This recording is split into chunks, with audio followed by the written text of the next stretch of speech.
Okay, we have wrapped up our study of the early church, and it's time to transition into the medieval era of the church.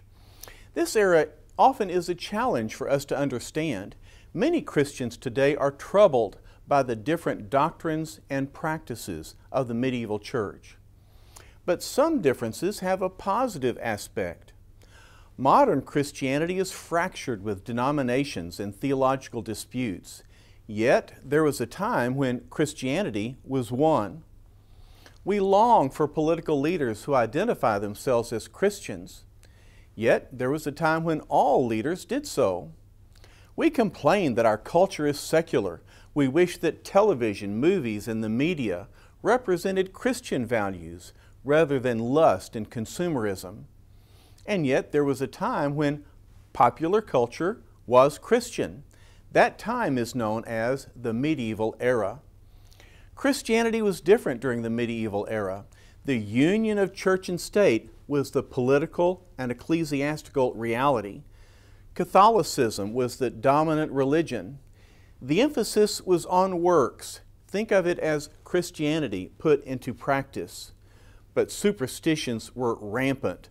The cult of the saints, pilgrimages and relics, purgatory, transubstantiation. The study of the medieval church is crucial because many of us minister in cultures dominated by Roman Catholicism. And this unit examines the rise of two Catholic institutions, the papacy and monasticism. These two institutions combined their energies to inspire missionaries who carried the gospel and planted churches in frontier territories. We'll consider the two geographic contexts of the medieval church, the West and the East, and the many differences between the two that ultimately led to the Great Schism. Next in this unit, we study the rise of Islam. Even in a course on Christian history, we must be familiar with Islam because of its impact on the church in the medieval era, not to mention its presence in headlines today. Finally, we conclude this unit with medieval politics, which means the feudal system.